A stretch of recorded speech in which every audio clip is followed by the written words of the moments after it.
Hello, this is the part of the meeting that is for our full-time Academy Northwest students. So hopefully you watched the other video, or maybe when you're done with this, you watch the other video that goes over all the general information for the Learning Center. This particular video is specifically for our full-time oversight students. So each of you should have a planner that looks like this: High School Your Way. It's an independent study planning guide. There's a nice little compass there so that you know what your plan is for the year.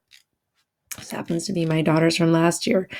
Now, in the front of the book, you'll find lots of pages for different planning things you can do. For example, there's a 4-year plan in there, and a place to write down hours and things. You probably won't be using most of the pages in the front of the book. However, this is a very important form that we haven't used a whole lot in the past, but we are really striving to use this more because this is a really helpful piece of paper for the communication that needs to happen between the parents and the teacher to know what the student is doing for their different classes. This is highly important for independent study classes, but even for those classes that you're taking at the Learning Center, this is very helpful when making our plan for the year, when having our oversight meetings. So please take a minute right now to find this page.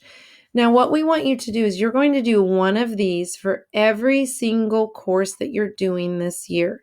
So you might want to start with English. So right up here, grade, contract, and course plan 4. So right here, you would write that subject. So if it's for English, you would write English 9, English 10, English 11, or English 12 right in here because you need an English every year.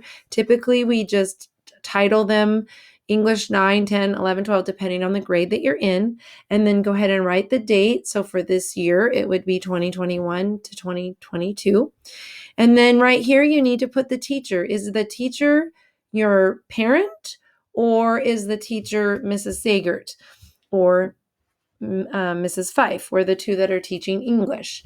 And then you can put the date for course completion. If you're taking one of our classes, is June 2022, the school year, what grade are you attempting, and the credit. So each year you need 1 credit of English, so most likely it's going to be 1 credit. Now, this is just a place where you can write what you're attempting, an A, B, or C. This is most valuable for independent study courses because in our courses at Hawkinson, it will just be, is your average an A, B, or C on all the work that you turn in. And then down here, you will see that there are course plan objectives. So we want you to list all of the assignments required for this credit or grade.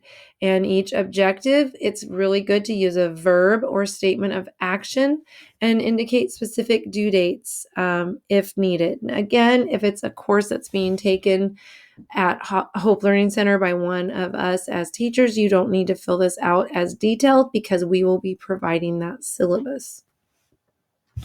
Now, for an English class at home, to keep in mind, it's really important to realize that you need to be reading 6 classic titles, at least. Some will read more than that. You need to have at least 4 very polished essays. There will be other types of writing like paragraphs and things like that, but at least 4 of those need to be polished.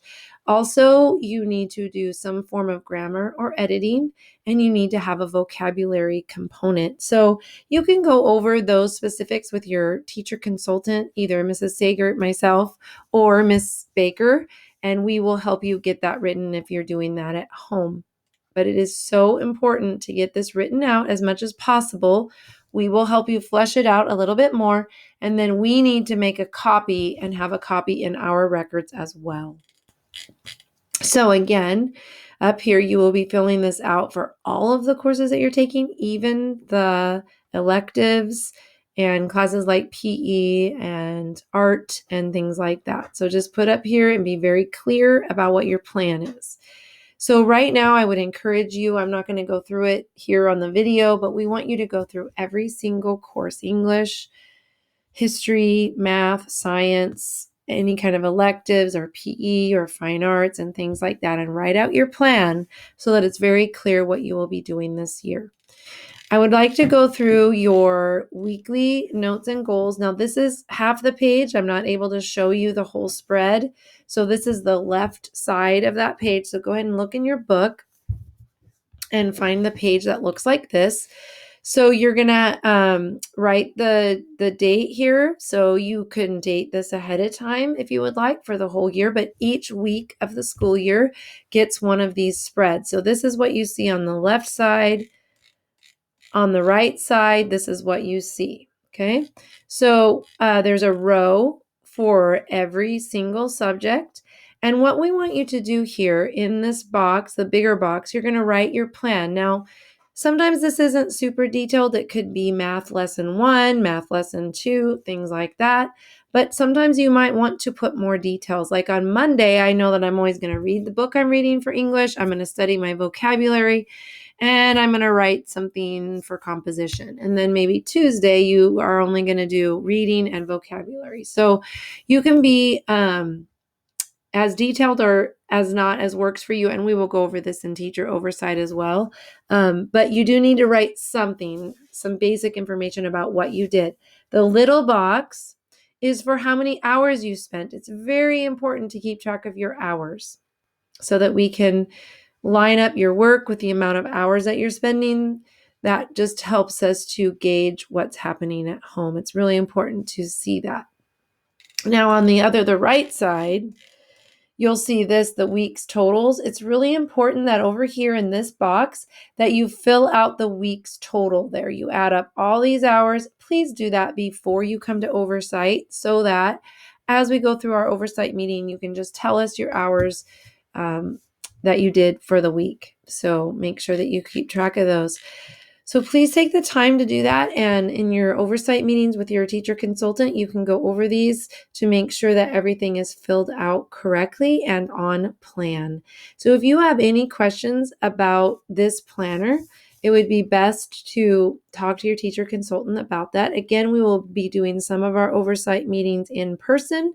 Some of those oversight meetings will be on the phone, and some of those meetings will be on Google Meet. But please, if you don't know your schedule yet, please pay attention. We do meet with most students either on the first and third week of the month or the second and fourth week of the month.